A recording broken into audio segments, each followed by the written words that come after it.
बहुत पुरानी बात है। किसी गांव में नारायण दास नाम का एक कुशल मूर्तिकार रहा करता था। उनकी बनाई मूर्तियां दूर दूर तक मशहूर थीं। नारायण दास को बस एक ही दुख था, उनकी कोई संतान नहीं थी।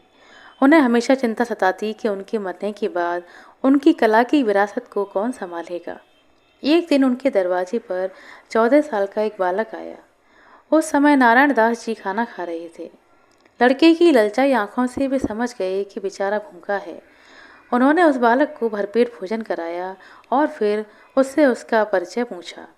लड़के ने बताया कि गांव में हैजा फैलने से उसके माता पिता की मृत्यु हो गई है। अब वह अनाथ है। नारायण दास को उस पर दया आ गई। उन्होंने उसे अपने पास रख लिया। लड़के का नाम था कलाधर। वह मन लगाकर उनकी सेवा करता। काम से छुट्टी पाते ही उनके पैर दबाता और नारायण दास जी द्वारा बनाई गई मूर्तियों को ध्यान से देखता। कई बार वह बाहर से पत्थर लेकर आता और उन पर छेनी हथौड़ी चलाता।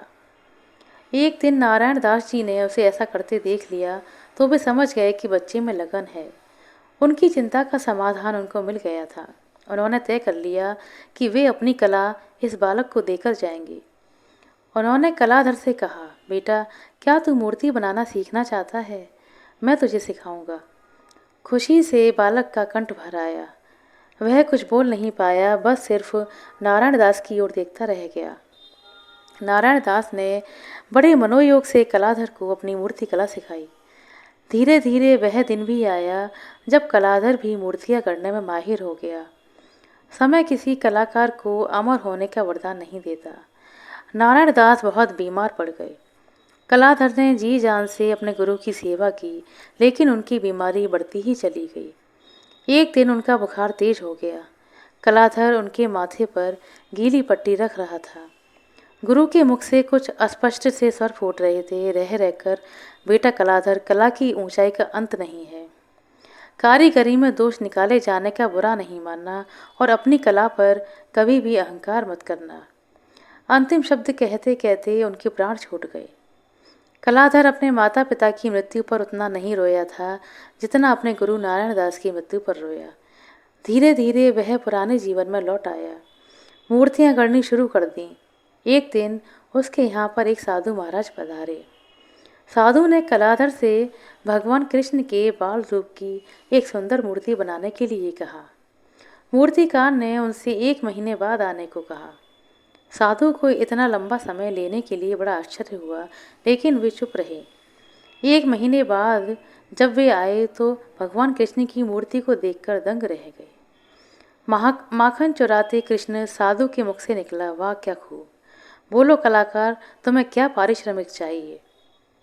कलाधर बोला, एक साधु से पारिश्रमिक घोर पाप होता है। महाराज केवल आशीर्वाद ही दे दीजिए। साधु ने कहा, बेटा, मेरा आशीर्वाद है कि तू देवलोक के लोगों की वाणी समझ सकेगा। और फिर वह साधु महाराज वहां से चले गए। एक दिन कलाधर अपनी कार्यशाला में मूर्ति करने में तल्लीन था कि उसे 2 व्यक्तियों की आपसी बातचीत की आवाज़ सुनाई दी। साधु के आशीर्वाद से वह उनकी बातचीत समझ सकता था। बेचारा मूर्तिकार 5 दिन का मेहमान और है। छठे दिन तो इसके प्राण लेने आना ही पड़ेगा। हमारा काम भी कितना क्रूर है। मूर्तिकार समझ गया कि ये यमदूत हैं। अब मौत का डर तो सबको होता ही है, सो उसे भी होने लगा। वह मृत्यु से बचने का उपाय सोचने लगा। उसने हूबहू अपनी जैसी 5 मूर्तियां बनाई। छठे दिन वह उन मूर्तियों के बीच में सांस रोककर स्थिर होकर बैठ गया। यमदूत आए। वे बुरी तरह भ्रम में पड़ गए। उन्हें समझ नहीं आ रहा था कि इनमें से असली कलाधर कौन है। वे उसे पहचान नहीं पाए और खाली हाथ लौट गए।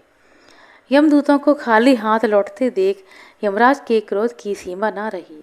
वे गरजे, आज तक मेरा कोई भी दूत बिना प्राण लिए नहीं लौटा। तुम कैसे वापस आ गए? जाओ, जैसे भी हो उस मूर्तिकार के प्राण लेकर मेरे पास आओ। यमराज का आदेश पाकर यमदूत वापस कार्यशाला में जा पहुंचे। अब भी वे उसे नहीं पहचान पाए। अचानक एक दूत को एक युक्ति सूझी। उसने अपने साथी से कहा, वाह क्या मूर्ति बनाई है! फिर भी मूर्तिकार बहुत बड़ा बेवकूफ़ है। इस मूर्ति की एक आंख बड़ी है और दूसरी छोटी है। दूसरी मूर्ति के अंगूठा ही नहीं है। अब मूर्तिकार से अपनी कला में दोष सहन नहीं हुआ। वह गुरु की अंतिम सीख भी भूल गया और चिल्ला पड़ा, झूठ, दोनों आंखें बराबर हैं। उसकी आवाज़ डूबती चली गई और गर्दन एक ओर लुढ़क गई। यमदूत उसके प्राण लेकर जा चुके थे। आशा करते हैं दोस्तों आपको हमारे द्वारा सुनाई गई छोटी सी कहानी अच्छी लगी होगी।